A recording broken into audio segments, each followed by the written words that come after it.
I need you guys to understand the level of crash out that I did not put myself through. Now you might be wondering, Sophie, what do you mean? Because if you're watching this on YouTube, on the video portion of the podcast, I might seem a bit agitated. Guys, welcome to Am I Too Loud, the freaking podcast with Sophie, aka the mother freaking Odditty. I just recorded an hour. Are you kidding me right now? No, because that is just racism. The fire alarm going off for my Black History Month episode is crazy.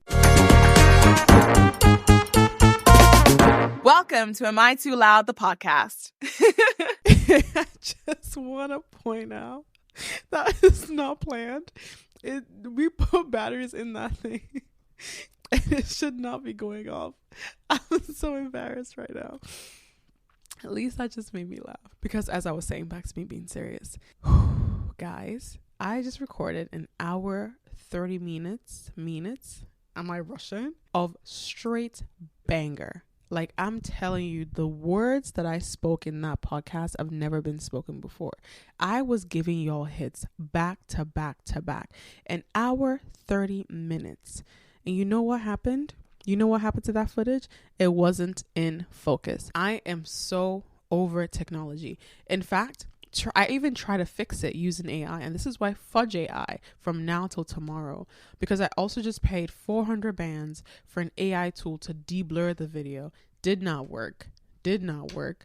So this crash out was supposed to have happened and it didn't happen. Is the fact that honestly, I didn't crash out.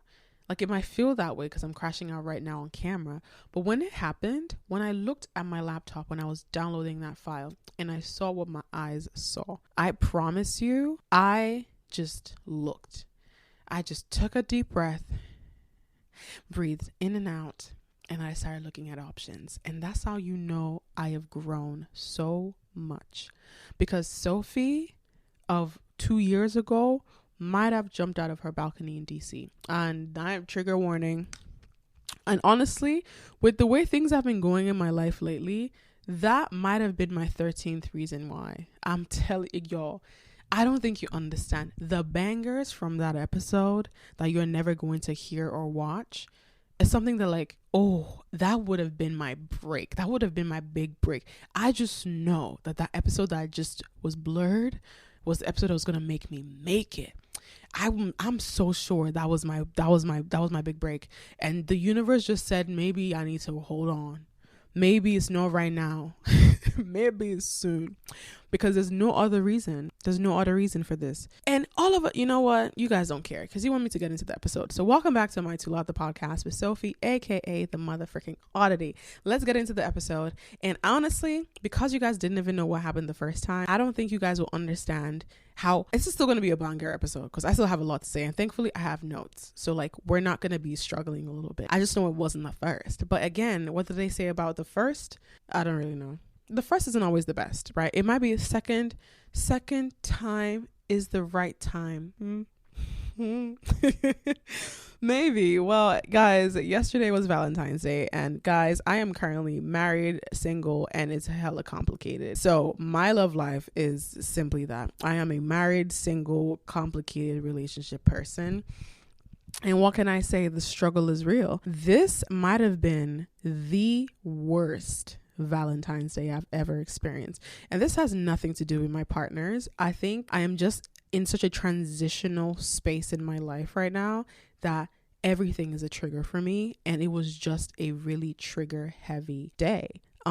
Just thinking about it, because there's a lot of think pieces about Valentine's Day and whether or not we like it, we love it, all that and stuff. But like, I woke up yesterday, just first of all, the noise before Valentine's Day this year was a bit peculiar, wasn't it? Because I feel like the way it worked, usually like the couples are already soft launching before Valentine's Day. You know what I'm saying? Like, usually you kind of already know, but like 2026, I already had a lot of breakups.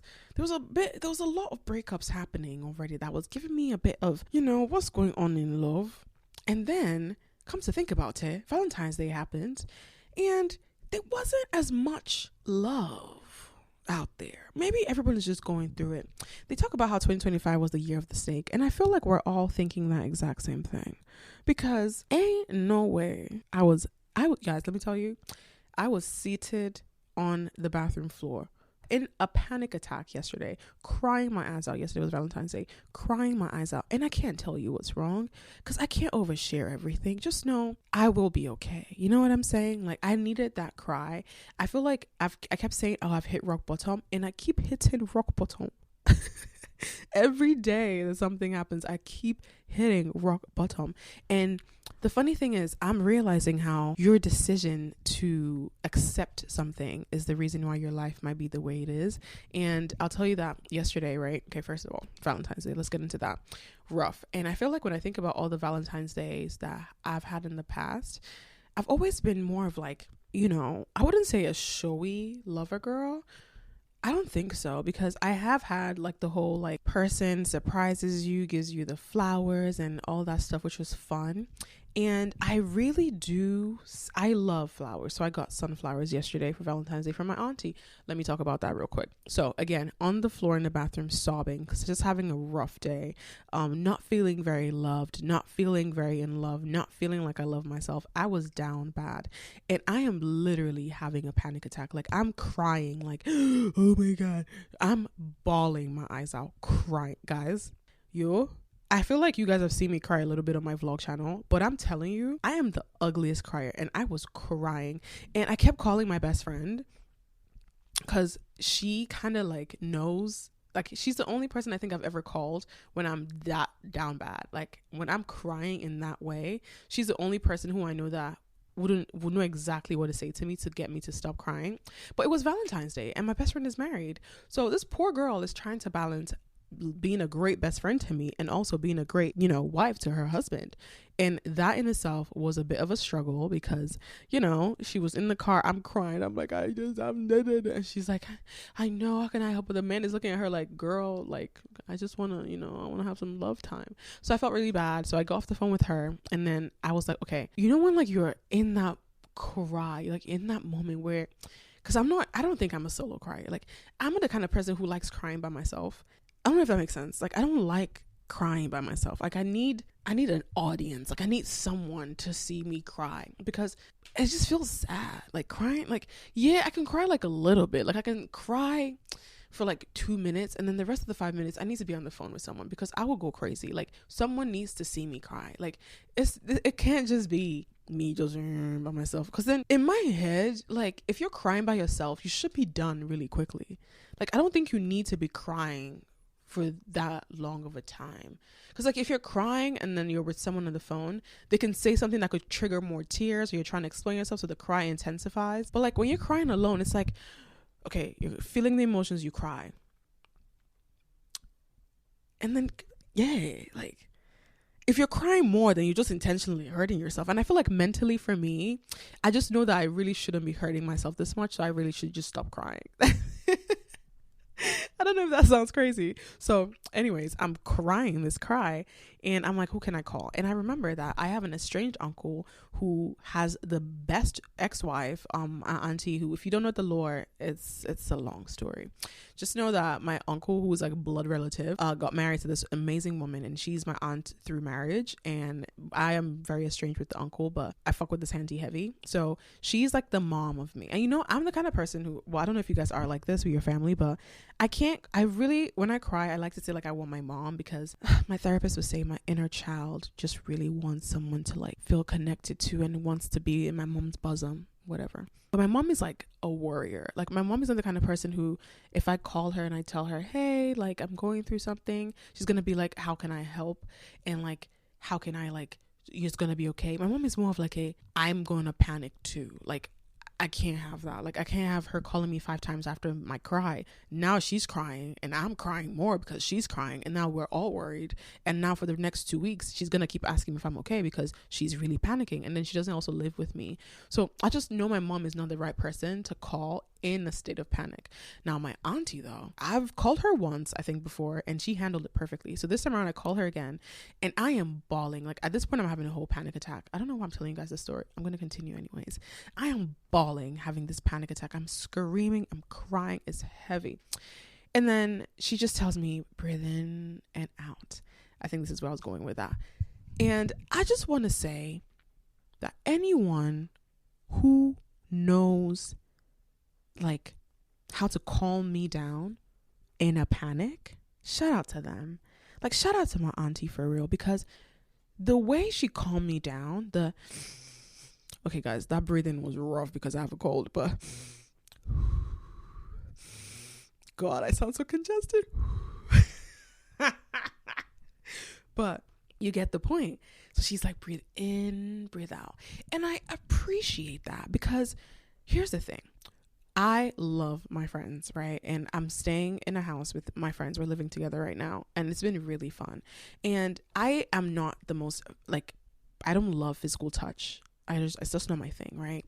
So I realize why I don't like physical touch. And it's because I can't get past thinking about the other person. Let me tell you what I mean. So before I started the panic, I've already been crying, and I'm going upstairs to go cry in private because I have friends with me, and like, they're going to worry, of course.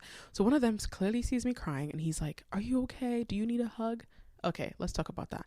When someone asks you, do you need a hug? There is no wrong answer except no. Like, I don't think I should ever, when someone says, do you need a hug? Like, that's just them telling me they want to hug me. Like, now I feel bad. If I say no, then I feel bad about it. I'm a people pleaser. I'm working on it. So I'm like, yes. Now here's the thing. I hate physical touch. And yes, hugs are great. But the moment we hug, I'm feeling more emotional now. Now I want to start crying some more. Now I'm conscious of the fact that I'm crying even more on you. Am I going to get snot on your shirt? You're hugging me now. Am I hugging you back in the right way? How long is this hug going to take? If I release this hug too early, does that mean you think I hate you? If I keep holding you while you're ready to release it, now we're in that awkward spot. And this is why I hate hugs. I hate hugs so much, because that awkward spot freaks me out. Like, because between the moment we start hugging and the moment whoever person chooses to let go, there's a power imbalance there, because we don't know who's letting go. Like, do I initiate the letting go? Then that means, would you hug me again? Because you might feel like I didn't really want the hug. Would you let me go? And in that case, like, was I doing too much? That's why you let me go. It's too much. That's why I say hugs. See, adapt. We're done. Easy. Even handshakes. Like, how long are we going up and down for? How long are we going side? Are we going sideways? Are we going up? Are you going in for the hug? Are we holding hands? Are we rubbing the pinkies together? Like, it's too much. This is why physical touch stresses me out. Anyways, I'm upstairs and I'm still panicking, and I also as I'm thinking about this panic attack now that I was going through, Amon's sending me to breathe in and breathe out. I'm thinking about Karadec in Hypotential, which is a show I've been loving on Hulu. And Morgan was having a panic attack, and they're like two characters in the show, and he's holding her while she's like, Karadec, no, leave me. And he's like just holding her down. And I'm like, see, I don't know if that will work for me, because if I'm telling you to leave me alone and you hug me, would I like that? I'm not sure. Anyways, my auntie goes ahead to calm me down. I'm finally calm after talking to her, and she's not asking me like, are you okay? Do you need to talk about it? And I hate that when I'm like crashing out. Like, don't ask me if I'm okay. Clearly I'm not okay. I'm crashing out. She's not even asking me any of that. She's just like, breathe in, out. She's like, breathe out properly and take it back in. Her voice is so calming. And then after, she's like, what's your address? I'm going to send you something. And then she sends me sunflowers. And I think that's the whole point of this. It's because I was having such a bad day, and she saw that, and she chose to send me sunflowers, which is first of all my favorite flower. I literally have it tattooed on my hand. I don't know if you can see it. And that just showed me that if someone wanted to, they would. And it was just the intention of the act that got to me. And so when I hear think pieces on Valentine's Day where people are like, well, I'm already married to you, or you're already my girl, so like, why would I do anything special? Why wouldn't you? Why wouldn't you do anything special for someone you claim to love? That to me is crazy. I had this ex one time, honestly, that love him down. He was so great. He was so good. He was so sweet. But like, I remember, I think something happened and he started getting me flowers, because I was in my flower era and I love flowers, right? So he starts getting me flowers, and At some point, I think right after we broke up or before we broke up, I find out that the flowers were on a subscription, meaning he wasn't intentionally picking out flowers. He just did a subscription and then the flowers came. I think they were like every month or every week. I can't remember. But I remember when I found out it was subscription, everything that had happened, every flower he got from me did not matter to me anymore. Because in my head, I was just like, that wasn't intentional. Like, you didn't even think before, like, and even like if you forgot, maybe you didn't, or maybe you had a special note each time, like, I don't know. But the fact that it became transactional just made me not like the emotion behind it. Anyway, that's so random. I told you all that story, but that's also like something around Valentine's Day. Anyways, so Valentine's Day was yesterday, and I'm telling you that I'm learning so much about myself, especially around self-love. So I think yesterday when my aunt sent me those flowers, it just kind of made me just be like, oh my God, like, why was I sort of like sulking? And this is nothing to do with my love life at all. It was just like life itself was just happening like so dramatically yesterday. But that just made me realize how important it is for me to have intentional people around me. And I say that also because I wrote a Substack article this week, Your Girl's on Substack, and I think I wanted to start Substack because you guys remember the era of blogs? Like, I used to be a blog girl. Like, the blogs were like, the girlies would be doing like fashion hauls and reviews and thought catalog, like all those like deep ass write-ups. That was my jam. The Wattpad eras, the Medium articles. I think Medium was even new. Like, this was like the SEO blog travel baddie, like saturation heavy like photos, like photo shoots on blog images, like the overlay photos. Oh, that was a time. So I feel like Substack is like very similar to that now, and people have been loving like that write-up. It also makes me feel very introspective at the same time. Anyways, this week before Valentine's Day, I did an article that was titled "Women Need to Learn to Eat at Restaurants Alone" or something like that. Don't judge me, I forget the title, but it was something along those lines. And that came up, and I write about this in the Substack because I have a friend who has a partner, they're married, and they have a baby. And I was just telling her about my travel plans. She was telling me about she would really love to travel to the X, Y, and Z place. And we're just yapping. I was like, oh my God, like, you should definitely go to X, Y, and Z place. It's going to be great. And it would be so fun on a solo trip. And like, that way you can de-stress. And she's like, solo trip? Sophie, I could never go on a solo trip. I could never even go solo dining. Like, that is not for me. I would rather go out with my man. And I was looking at her like, huh? Like, what do you mean? And you know what? This is not even one of those, like, if it's just your choice, it's fine. I think more women need to learn how to be alone with themselves. I don't think a lot of women are comfortable with that. And it just got me thinking, I really realized that solo dating is such a phenomenon. It's such a new thing now for women, because I think a lot of people think if you see a woman alone at a bar, she's, single, she's asking for it. She might, I don't freaking know. And most people don't just think, oh, she's out there taking care of herself, going on a date, having a fun time. And I think that's lacking, for lack of a better word. I just don't understand why it is such an issue for people to go solo dating. Do you remember this, like, the saying, treat yourself how you want to treat yourself, how you would want others to treat you? For me, that happens in every freaking facet of my entire life. Like, and especially around dating, around relationships. If I already buy myself flowers, if I already buy the most expensive things for myself, if I am someone who likes a quality lifestyle, it needs to be a lifestyle that I can afford for myself. So whoever is going to come into my life, who's going to be my partner, would understand that, because they would know me don't take nothing. Okay. I don't think nothing but the best. And if you love yourself so deeply, you would fall in love with your own company. And for me, I'm telling you guys, there's such a beauty in solo dating. There's such a beauty in getting dressed, putting some makeup on. If you don't like makeup, getting some clothes on, something you really nice, a nice little fit, and just going about your day. Let me tell you this. I grew up with a single mom. My mom is not, I wouldn't say she was the most fashion forward, girly pop woman. My mom was very much like, a businesswoman. Like she's going to the top of the chain. She's hanging with a lot of men. She's like she's a boss. She's a boss in her field. One of the only women doing some of the badass things she used to do. So I attributed success to that sort of fast-paced lifestyle.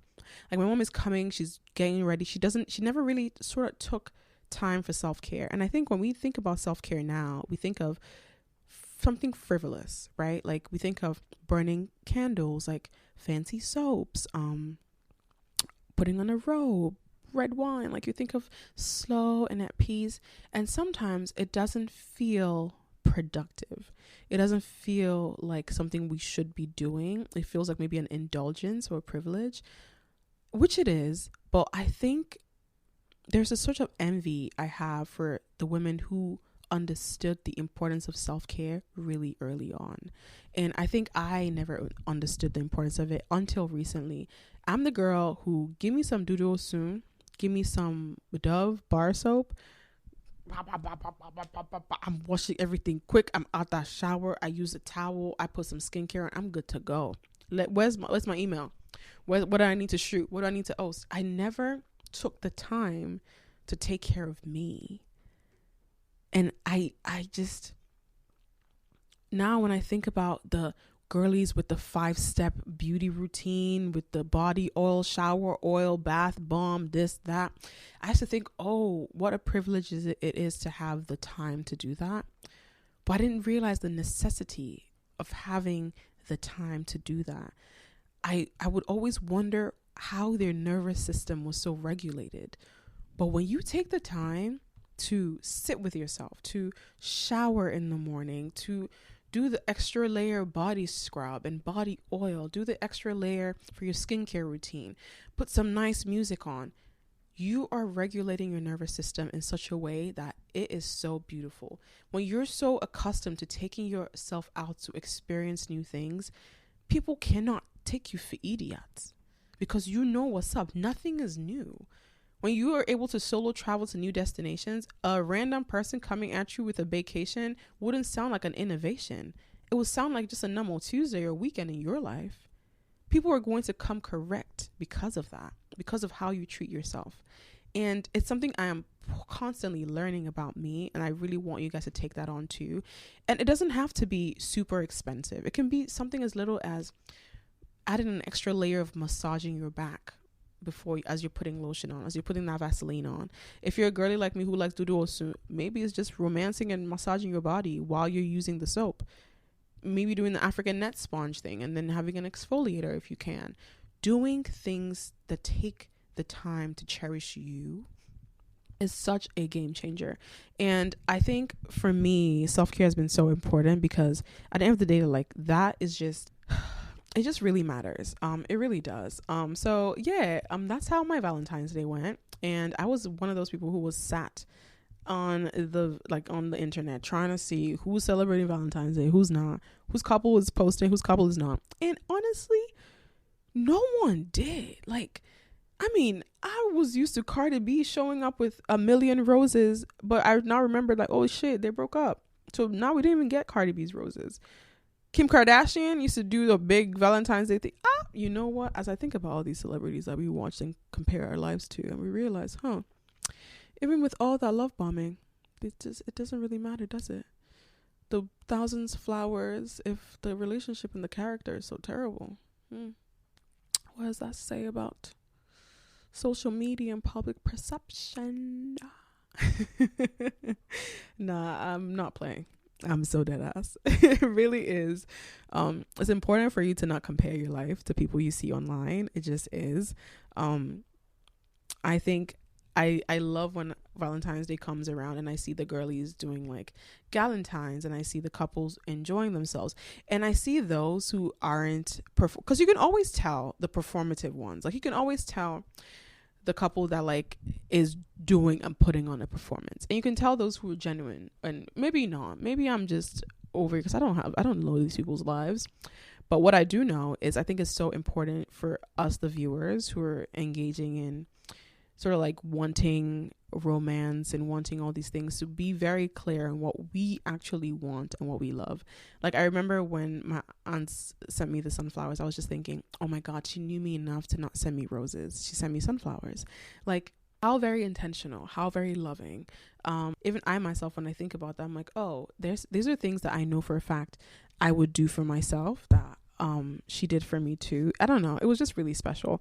And love comes in so many different facets. I know, like, everybody wants that romantic love. I think in general, they want that companionship. But I think it's such a beauty when you're so in love with yourself that when romantic love does come, it fits right in. It makes sense. It makes you happy. It makes you feel fulfilled. And I think Valentine's Day is such a beautiful day to express that love to your person. So also, sidebar / not really a sidebar, if you are someone whose partner is like, oh, I celebrate you every other time, why do I need to celebrate you on Valentine's Day? Move on. Get away from that person. Get away. Run away. Because have you ever heard of anything where you're telling someone, oh, this is a very special day, let's just make it extra special, and the person is like, nah, it's already special enough. Special enough? You say you love me, and the one day of love you don't want to show. It's like someone who's like with a partner who doesn't celebrate their birthdays, but you know your partner loves birthdays, and you don't go all out for their birthday. That's the idea of loving someone the way you want to be loved versus how they want to be loved, right? A lot of people struggle with that in relationships, and it's very telling to see. Anyways, this episode is not about Valentine's Day. We are in the 100th year. It is the 100th year of celebrating Black History Month. Let's hear it for all the Black people in the world. Woo! But especially Black History Month in America. Now, here's the thing. Usually whenever I come on here, I feel like my episodes are oftentimes like very specific to the things I want to talk about. And I think whenever people think of Black history, especially because I know my audience is very Nigerian and American, it's interesting that sometimes we don't want to hear it. We don't want to listen. We hear Black History Month and we're already like, no thanks. Like, this seems so like not fun. So this episode might not be fun for a lot of people, but it is important and it is necessary. And I feel like I wanted to throw my voice in the conversation because Black History Month, I think, is so special for so many reasons. But one of those reasons is the fact that 1 in 10 Black people in America are immigrants. And about 4.6 million people plus are Black people in America. 1 in 10 of them are immigrants, and that's going to double by 2060. And just to give you an idea of the U.S. population, white folks are about 58%. Next is Hispanic with 19%, Black or African 13%, and then mixed people 4%, Asian 6%. So in many ways, they are, what's the word for it? They are, como se dice, a lot of us. And in the conversation on Black History Month, I think it's important to talk about my journey in America and how I think maybe not frustrating it is, but how interesting the world has become for so many reasons. And as I think about this, I'm drawn back to the last episode I recorded because, guys, I'm telling you, I was in flow state with that episode. And I'm trying to, like, you know, when your brain is trying to think about the things you said that were so great in that episode. And I know it's weird because you guys don't know the episode I'm talking about because you didn't hear it because it was blurred. I'm still frustrated about that. Can you tell? But I'm trying my best to not be dramatic. But yeah, so flow state, Black History Month, being an immigrant. So let's talk about this from the context of me. If you guys don't know, I'm Nigerian. It's something I tell people all the time, and I sort of move around with that arrogance of being Nigerian. And Black history isn't something that was taught to me growing up. I think in many ways, it was sort of something that we just sort of learned, especially as you came into this country. And as an immigrant coming into America, one thing I needed to understand, and I think that I feel like I was very intentional about, was understanding the people who are currently here. And I say that from the context of Shaboozey. So Shaboozey won a Grammy, and let me get my phone. Shaboozey won a Grammy, and Shaboozey, in that Grammy speech, which we're going to talk about here. Damn. I just walked in here literally 10 seconds ago. I got a speech, man. I've never written a speech in my life, and yesterday I said, I should write a speech. And again, the last thing I want to say, immigrants built this country, literally.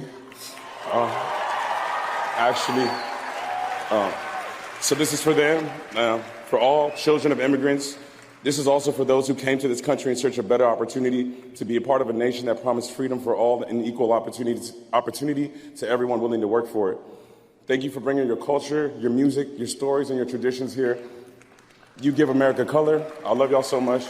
Thank you. During that award sort of speech, Shaboozey goes ahead to talk about how he's, what is the word? He is, como se dice, he's a child of an immigrant, and immigrants built this country. And I think the uproar that happened with him saying that was essentially like, well, no, Black people built this country. And that's facts. Facts. So he goes ahead to then release a statement where he says, first and foremost, I want to express my deep gratitude to everyone who has supported and celebrated my journey as an artist.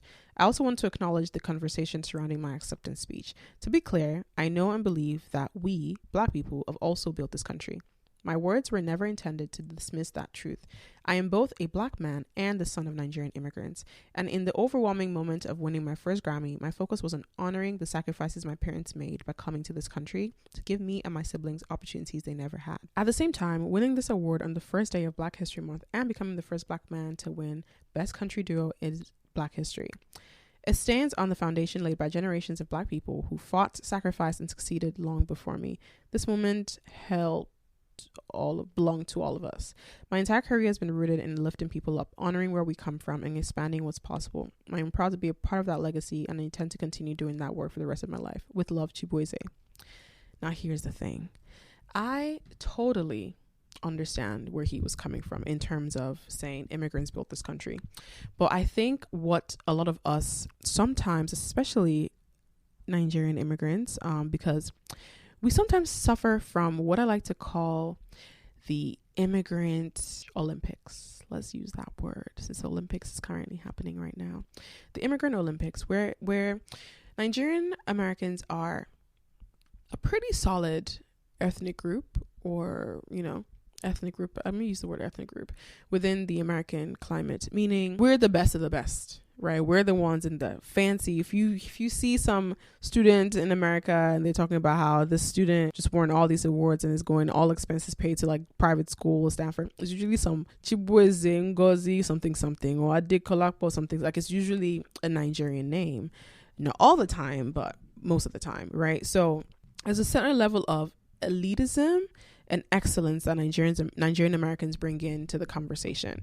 That aside, within the conversation of Shaboozey's speech, Black immigrants, they're not even immigrants. They're not immigrants, because immigration requires you to tell people, hey, I am coming into this place to migrate into this country for a reason. Even those who have to immigrate because they are running away from their home country to somewhere, a lot of those people are immigrants because they are migrating by choice to a country. Black people in America were not immigrants. They are not immigrants. They were taken. They were actually taken. Colonization made it so that white people went to Africa, went to these countries, they're not even countries at the time, most of the time, and sowed seeds of distrust, war, all that stuff, lied to the rulers and said, we want these people, took them on boats. Some of those people did not even survive coming here. We've seen the doors of no return to then take actual people, humans, who they then turned into 3/5 of a human to come to a country, to work, to toil, to build from the ground up the country that we are all enjoying right now. Black people made this country. And now let's not even talk about American Indians and all of that conversation, because I'm not even equipped for that. But you get the point. Like, we can't argue that. You cannot argue. That is a fact. So when I hear immigrants built this country, I say immigrants thrive in this country. immigrants succeed in this country. The American dream is a reason because of the hard work. Like, I can't imagine an America where Martin Luther King didn't do an I Have a Dream speech. I don't think the world would be the same. The America we know now wouldn't be as receptive to Black immigrants like it is right now, no matter what. I think the world that we know now is possible because of the work a lot of Black people in America did to grow, to push for equality for them in this country. And the frustrations there is happening because that erasure is already happening. And even that grouping of Black people, not as Americans, but as an immigrant group, is also crazy. Because as an immigrant, like, I think about it in this way. Nigerian Americans are people who have both parents, or one parent is Nigerian, or Ghanaian Americans, or Chinese Americans. Like, your parents are, like, you know, they immigrated from this country, they stayed here, you were born in this country. So now you're Black American, but your ethnicity is still Nigerian because both of your parents are Nigerian. And so in Shaboozey's case, right, he's Nigerian American because his parents are Nigerian. His name is Shaboozey. Shaboozey. And so in many ways, he is able to pull from a Black American culture, but he is not Black American in the context of a Black American descendant from slavery. He is, like, for lack of a better word, he is in many ways, not even a better word, he is in many ways a product of immigration, right? And I think that's what he was talking about by saying how hard his parents had worked. But his parents wouldn't have a place to work if Black people didn't exist, didn't show up, didn't toil for the country that they are in now. So I think for me, I understand the frustration because I don't think you guys, unless you live in America, I'm telling you, I do not think the people can fully grasp how intense racism is in this country. And I don't think you understand. I think unless you fully live in America for a long period of time, you can never fully understand it. And I think even separately from that, where you live also dictates how close you are to the racism that is in America. And we talk about it, and I talk about it a lot when I think about when I was in college in Louisiana, which is deep in the South, and I was in orientation staff, and I don't even know how to explain this, but during that time I had a big who was this guy who was a white guy, and we were so close, and we went through orientation staff together. It was so great to me. And then when Trump won the election, I remember he was very vocal about going back to my country, and I remember thinking, I thought you liked me. Until this man went into office, I could have sworn you were going to come to Nigeria with me because you just love the culture. I think the current administration has done a great job at bringing out the demons that has been lurking underneath within the American conversation. Now, let me say this. I don't think it's surprising. And why I say that is because I always argue with people that humans are simply this. Like, we are the product of what we are. So I love to say this a lot. I have a master's in peace and conflict studies, and the one thing I learned with my master's is peace is not possible, because to truly find peace, we have to sort of be at peace with ourselves. And I think that's a really big ask for a lot of people in the world, because peace requires each human to be at peace with themselves to foster peace in the world. That is something that I don't think is ever going to be possible. Because when we think about it, humanity and history is always moved in cycles, right? I think stuff like the Holocaust and the ethnocentric ideals that came out of those centuries behind us all happened because intermingling happened, and folks started freaking out and saying, we don't want these people here, they need to go. Because one thing humans would always fear is the unknown. We hate the things we don't know. When we talk about trans people, when we talk about queer people, when we talk about a different culture, a different religion, humans oftentimes cannot stand things they do not know. And they could always learn about it. They could always be curious about it and try. But I don't know whether it's socialization, whether it's just how innate, whether it's biology, we are oftentimes not curious to find out. Because I wonder what a world would look like if we all just thought, the Super Bowl, the freaking Super Bowl. I wonder if, rather than saying, oh my God, I wish Bad Bunny was speaking English, we just said, oh, I wish I could learn Spanish. What a beautiful way to think, isn't it? Oh, I wonder if I could speak Spanish, so that way I could understand him. And now I'm even bilingual. We love a bilingual baddie.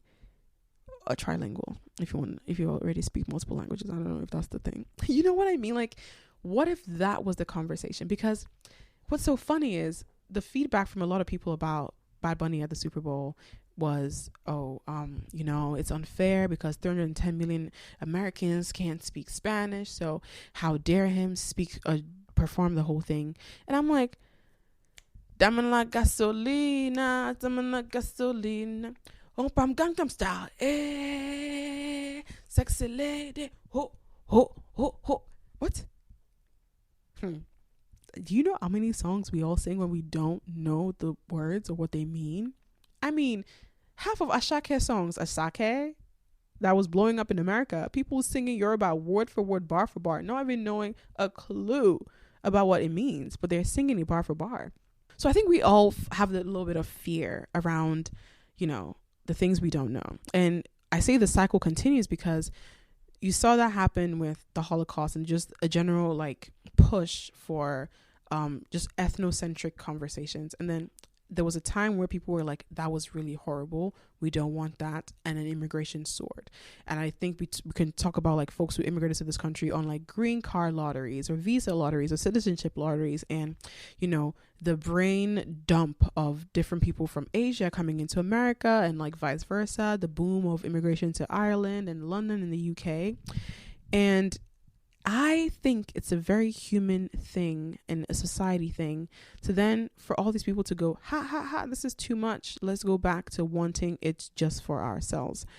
And I think it's so funny, though, because when people talk about immigrants and immigration, I always think about this podcast episode with Whitney Adebayo and her sister. Whitney Adebayo is a Love Island UK all-star. And there was the most candid conversation I'd ever heard about immigration, because her and her sister were talking about how people from the UK are always yapping away about how they need to go back to their countries, and she was like, you guys made us come here, you took our resources, you took everything, now we like it here, now we want to stay, and now you're mad at us. And I was like, that is such an honest reaction to immigration policies right now, because a lot of immigrants, if you ask them, would love to be back in their home countries. Would love to be back in their home countries. But the resources in their countries is what is fueling your country. So they're just here for the piece of the pie. That's the issue. And when I think about it, all these people that are talking about coming to the country, everybody in America is an immigrant. Weren't Americans British white people who ended up just saying, we don't like what's happening in Britain, let's come settle down, and then they took over the people who were actually American, and then now America is the land of, I don't know what they think they are, but American values. And I'm thinking about it now, I'm like, y'all didn't really even like your place that you immigrated from, because me too, I don't want to live in Russia. Do you know how cold it is there? So I think it's very unfair for white people to come and be like, oh, go back to your countries, because you think I want to be in the UK. You guys get sun once a year. Please. No, we don't. We're trying.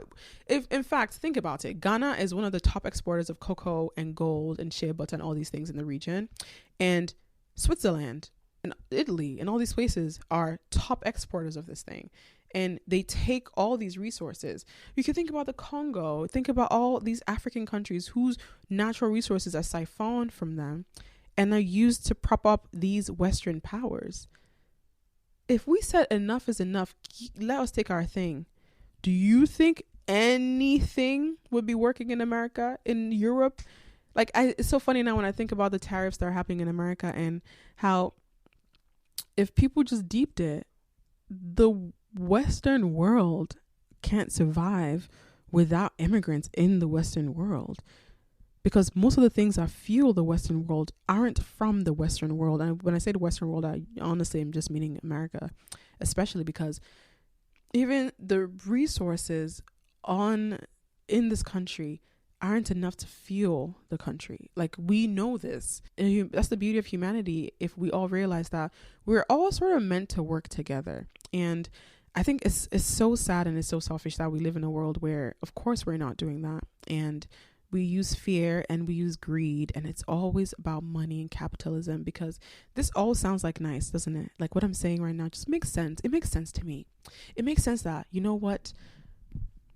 Of course, my country is a shit show because of what colonization did to it. So I'm going to want a better place. I would love to be in my country, but I can't, because your country and your country people took so much from my country and you're still taking. So now I need to come to your country and live in it so I can make a better life for myself.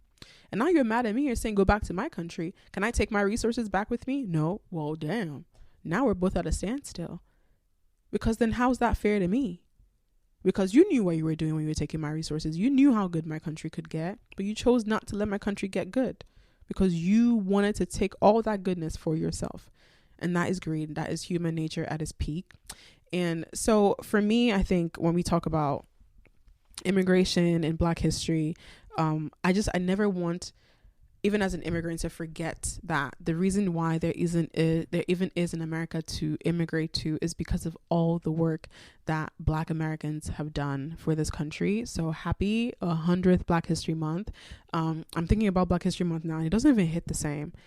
It's so sad too, because I remember when George Floyd happened and there was this hoopla around the world about it, and so many brands were pouring in. Like, you had Black History Month activations, you had all these things. Now, you hear that? Nothing. I don't even think there was one campaign this year about Black History Month. I don't think there was one campaign. Like, usually you'd see like Nike with like all Black athletes set up, or like some special drop of Black History Month awareness. 100 years of Black history. Not one brand did something bold, did something dynamic, did something historical, that we're having to now deal with a world where that's actually the reality, where people, it's just, I think for Black History Month, it's just sad now when I think about it, because I was looking forward to this month, especially because it's such a special month in America, because you sort of feel the pride of Black Americans, but there's so much around immigration and so much about like Black culture and Black culture losing itself that it's even becoming harder for people to talk about it, and we need to talk about it. So I understand the backlash around what Shaboozey said, because there is a conversation around immigration and people mistakenly looping Black people into that conversation, because again, Black people are not immigrants in this country. Because immigrants means you chose to come into a space. They did not choose to be here. But all the same, they've built this country to what it is now. And I think we all need to respect that. And also, if you're thinking about the Grammys, let's talk about Tyler. And I had so many people being so upset with the fact that Tyler won the Grammy for African Artist of the Year, African Music of the Year, African Song of the Year. But I wasn't. I wished she didn't win, not because I don't fuck with her or anything, but I wanted someone else to win. But in the grand scheme of things, Tyler does have the numbers. And again, I think it goes down to like this Nigerian idea that we're like, you know, when you're in your own echo chamber, so you hear the same songs. Oh, this is like so new. But I think either Rolling Stone or Billboard just released an article where they said Rema is a one-hit wonder of the 20th century, or 2026 or 2025 or something like that. And they've been going in. Rema, a one-hit wonder. Do you know who he is? How many songs he has? Da da da da da. But one thing I got out of that conversation was, to the American public, to 310 million people, I don't think they would know Ozeba the way Nigerians would, the way Caribbean people might, because Ozeba was not Calm Down.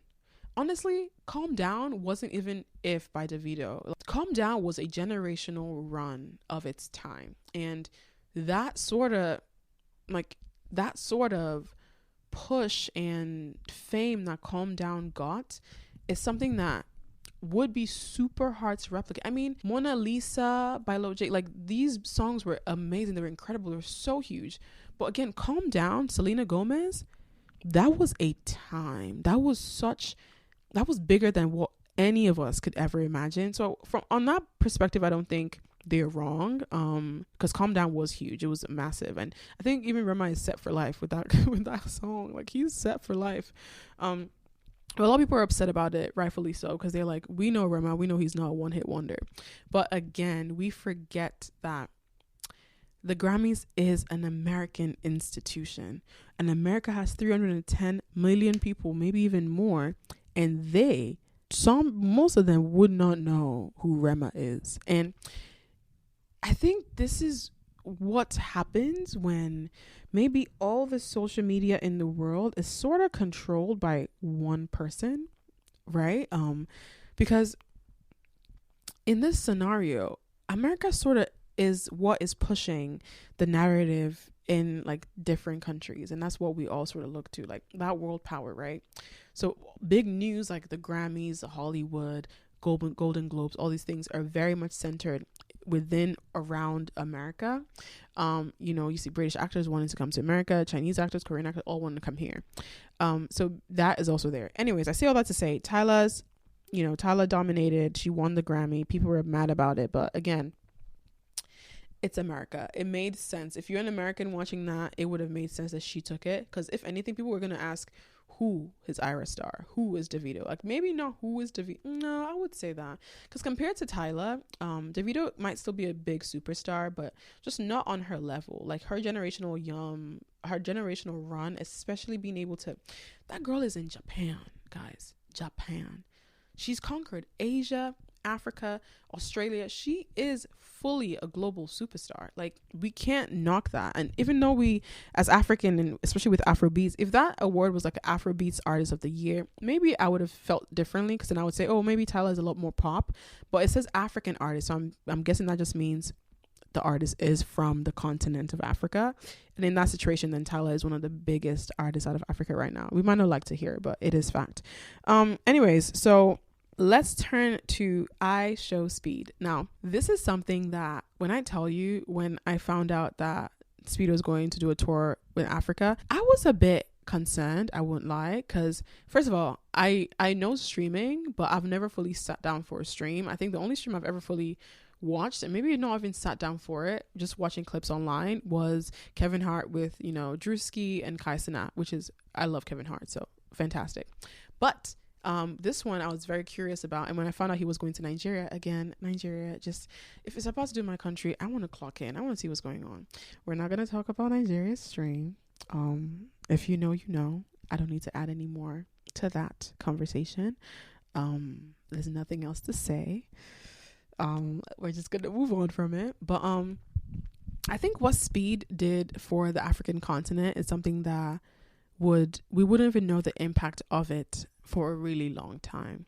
And I say that to say that there was a lot of conversation around people saying they didn't even realize Speed was that big in Africa. And then some stupid people saying they didn't even realize that, Africans had access to phones or internet so they could stream someone like Speed and be huge fans of him. And to that I say, open a book. Yeah. And to the other point I say, valid. Because I think when the thing that most Americans know about Africa is simply that, Africa is what? The kid with the flies around their mouth, Mr. Beast's philanthropy with trying to, build villages and give villages water. And that is a part of it. You know what I mean? Like, I'm not going to sit here and be like, oh, but Africa is very, very developed and everything is great, because it's not true. Maybe 40% is developed and 60% isn't. And that is something that we as Africans need to wrestle with, that the continent still has a lot of growth that needs to happen. Nigeria, one of the giants of Africa, still has a lot of growth. But I think what Speed did was show the really good parts, the really bad parts, and the in-between parts. And every country, every continent has that too. Like, there are places that look like third world countries in America, in Asia. there are places to look at third world countries all over the world, not only within the continent. So I think it was so fun to see him sort of explore, and there were so many think pieces about whether or not he should have, been more intentional, gone to visit historic sites, and I was like, that was what? He's just turned 21. That's a 21-year-old streamer. None of those kids watching that man want anything educational. They want to have fun. And he did a good job of keeping the energy bubbly, still teaching. I remember there was something in maybe Egypt or Ethiopia around diamonds. I can't remember the country, but essentially he visited and there was a museum and he was talking about, can I buy a diamond? They're like, oh, only 3 companies in the world can buy diamonds. And I was like, that seems weird. Why would diamonds from a country that has a lot of it only be given to 3 vendors for the entire world? That's suspicious. That's weird. That is something that would have been harder for someone to share because the government would have tried to cover it up. But if you're live on stream, you're a 20-year-old boy who's just asking crazy questions or curious questions, and those answers are there, it lets other people start questioning a lot of things. I know when he went to Algeria, there was a lot of racism that happened within the Northern African space, and a lot of people were very shocked by that. If you're an African, you're probably not. If you're a Black Muslim, you're probably not, because racism exists within the Arab space heavy, okay, especially North Africa. And the crazy thing is just seeing people call Speed a monkey, or just, I saw the recent post where Barack Obama and Michelle were also called that. It's the stupidest thing. Do we know how stupid racism is? Like, I don't think you guys understand. Like, it is different. Let me just go on a rant real quick. It is different if there was some biological visual thing we could see that made races better than the other. And I mean unequivocal thing that we can argue. Like, clearly, because you're white, you're Superman. Like, that level of, oh yeah, you're superior because you're Superman. If we could see that, I would understand racism. But no, you just think you're better than everybody because you didn't get toasted as much as I got toasted under the sun. And first of all, everybody likes their toast a little bit brown. Some people even like it crispy. Some people like eating the food that is dark and burnt because it even tastes better sometimes. Nobody likes bland food, right? And I'm not saying, but I'm just saying most of the time it's the seasoning people even like. That's human nature for you. So to me, when I hear or see the argument around, racism, it just, I don't understand it. I don't understand it. I don't understand it. I don't understand it. It makes no logical sense to me. And it's not supposed to, because it's a society construct. But like, how does society get to that point? I know it's something I should probably read up on, but how does a society get to that point? Because at the end of the day, when we all die, we die the same. You're just bones, just like me. You're bones like me. We're bones together. Our brains are the same. Sometimes I'm even smarter. I just don't understand it. And the people who seem so vehemently sure that they're better than other humans in the world have nothing but audacity and belief, because that's the only thing. Because I can just wake up today and say, I'm better than everybody else. And I can just think that and behave like that. And if I have a lot of money, then that means that I am right, apparently. It's all about money, isn't it? It's all about money and power. It is all about money and power. Ooh, child. Okay, so guys, where was I? Speed. Yeah, so it was just interesting. I really enjoyed watching the stream. I'm not gonna lie. I just watched Nigeria, Ghana, and I think I watched Namibia. I really thought he was gonna do the dunes in Namibia because I really, really want to go visit that. But I think he did like a village of topless women. I'm not sure. I think that was the clip I saw, and I was like, I've seen a lot of titties in my life. It's fine. It might have been more than titties. I'm not gonna lie, and this is me just being honest. But I did see some titties, and I was like, well, I don't know if this is for me. I love titties. I'm just saying. I don't know why I need to reiterate that. But yeah, so it was really fun. The Ghana stream was really nice. I will say that I felt like it was a bit unfair because his bodyguard was Ghanaian, and so I think there was some level of, cheatation going on from that point. But also I saw his South Africa stream, and I think he went to Rwanda. I know he went to do the gorilla trek, which I think is iconic, and I need to do that in my lifetime. But yeah, so that was really fun. And again, I love that he showcased the continent in a way that was raw, was unapologetic, was human, was fun, was engaging. I don't think anyone has done that. I mean, Speed traveled to Africa in a way that I don't think even Africans can travel to Africa. I don't think any African is going to be able to do that. Like, the access alone that he was able to bypass and get because of his notoriety is something that not a lot of Africans can do. I mean, I'm thinking visas, I'm thinking immigration folks wanting some bribes, I'm thinking all that coordination just to travel within the continent, and how he had to have handled that to make it work. Insane, just insane. So shout out to his team for killing it. A girl could dream. I wish Africa was open to everyone to travel in that way, because it's such a beautiful continent. Countries are amazing, the people are so welcoming, as he saw. And I saw a lot of TikToks also about people are like, oh my god, everyone feels so welcoming and so sweet. I'm like, yes, because that's what human nature is, and that's what humanity is. And I think that's why Black people just get colonized more. We're too nice, bro. I'm telling you, we're too nice. Because I'm thinking about the Africans and how just welcoming they are to different cultures. Oh yes, come and settle down, come and take land for free, and then before you know it, now you're the one that's walking on the land that you gave someone. Hey guys. Last thing I want to say is, if you're a continental African, if you're Nigerian American, if you're Black American, if you're Caribbean, if you're Afro-Latina, the difference between all of us is the boat that got us to where we are. And we're just like that Spider-Man meme where we're all pointing at each other, because at the end of the day, we are all Black. And I kind of oftentimes feels like this, I look at it from, like when you are running a race and maybe you're trying to get something. Let's try that. You're trying to get somewhere, and something is stopping a group of you, and so you keep fighting within your group to get past that thing, but the actual culprit is the person that puts the thing there in the first place. That's what this is. Like, if we all are mice, right, and there's some study going on and we're all just fighting within this study, and these mice are fighting each other, we're going at it, but the scientist is observing the mice and just shaking their hand and watching and being like, interesting. That's what it feels like sometimes. It feels like a simulation, because when we point fingers at ourselves and we're cursing each other out, and we're, talking about how, we're FBA Blacks versus Nigerian American, or I'm Ghanaian American, oh, I'm Nigerian, I'm Ghanaian, oh, I'm South African. At the end of the day, the